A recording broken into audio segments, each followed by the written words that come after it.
Bonjour à tous, j'espère que vous allez bien. Donc je vais répondre à une question qui revient assez régulièrement. Quelle est la couleur de Jésus? Alors on doit savoir que dans le spirituel, la couleur est complètement secondaire. Dans le royaume des cieux, il n'y a pas de couleur de peau.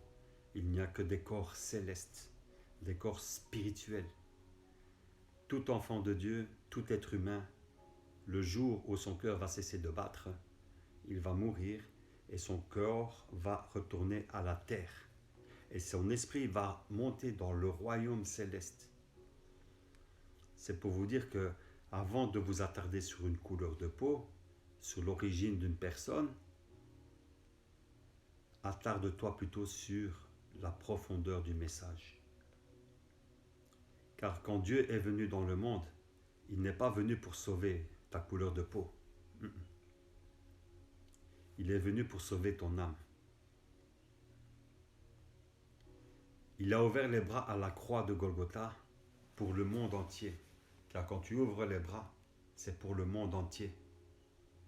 Quand Dieu a ouvert les bras à la croix, il n'a pas regardé à ta teinte de couleur. Non. Il a regardé à l'amour qu'il avait pour toi. Il n'a même pas regardé à ton péché, mais il a regardé à l'amour qu'il avait pour toi. Et c'est ça la profondeur du message. La profondeur du message, c'est que Dieu s'est réconcilié avec l'humanité pour qu'on puisse vivre éternellement avec lui. Car Dieu nous a tellement aimés, nous dit la parole de Dieu.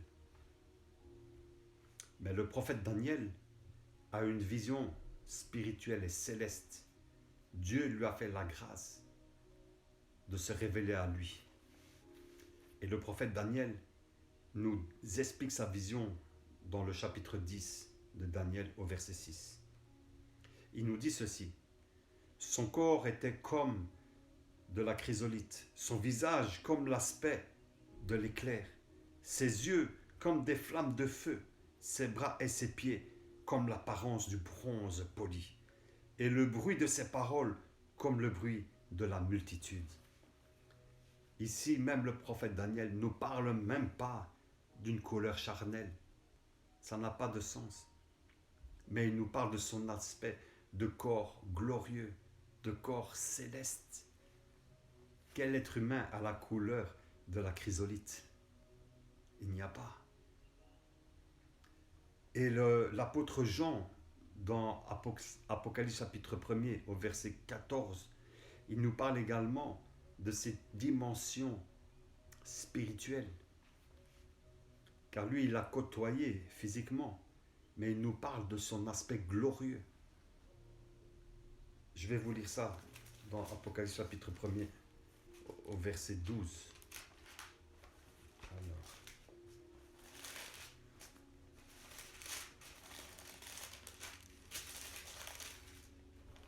Verset 14, pardon. Sa tête et ses cheveux étaient blancs comme laine blanche, comme neige. Ses yeux étaient comme une flamme de feu. Ses pieds étaient comme du bronze qui semblait rougi au four, et sa voix était comme la voix des grandes eaux. Des visions spirituelles et célestes. Il nous parle de cette dimension spirituelle. Alors quand Jésus est venu dans le monde, il nous a dit quoi? Je suis la lumière du monde. Est-ce qu'une lumière a une couleur, encore une fois? Non. Une lumière n'a pas de couleur. Une lumière est venue pour éclairer les personnes qui sont dans les ténèbres. Donc, mes amis, au lieu de vous attarder sur une couleur de peau, attarde-toi plutôt à méditer la parole de Dieu, à méditer le message, à méditer l'œuvre de la croix. Et qu'est-ce que tu peux faire pour améliorer ton entourage? Qu'est-ce que tu peux faire pour améliorer tous ceux qui s'approchent de toi? Parce que le premier message, c'est la réconciliation. C'est le message fondamental de la parole de Dieu, la réconciliation. Dieu s'est séparé de l'être humain parce que l'être humain a voulu faire sa propre volonté et non la volonté de Dieu. Et quand l'être humain a voulu faire sa propre volonté, il s'est coupé lui-même de la présence qu'il avait dans le jardin d'Éden d'avec Dieu. Et il y a eu une séparation. Il y a eu une coupure. Et Dieu a décidé il y a 2000 ans, il a décidé de se réconcilier avec l'humanité.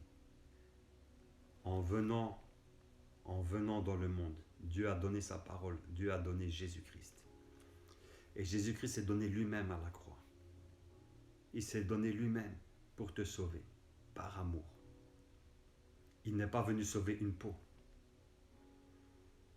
Il n'est pas venu sauver ton bronzage. Il n'est pas venu sauver ton origine. Il est venu pour sauver ton âme. C'est ce qui est de plus important, ton âme. C'est pour ça que Dieu est venu dans le monde, en la personne de Jésus-Christ, pour te sauver éternellement, pour que tu sois près de lui dans l'éternité. Et le jour de la résurrection, ce corps charnel va rester à la terre. Et Dieu va t'offrir un corps glorieux. C'est ça la bonne nouvelle. La bonne nouvelle, c'est ça.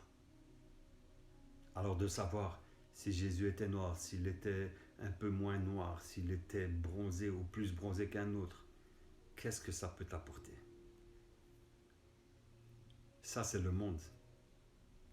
Ça, c'est des pensées mondaines, complètement mondaines. Ça n'a rien à voir dans le spirituel. Que Dieu vous bénisse, mais accrochez-vous bien à la vérité. Accrochez-vous bien au monde spirituel et non pas à cette chair qui passera. Le monde spirituel n'a pas de couleur. Que Dieu vous bénisse.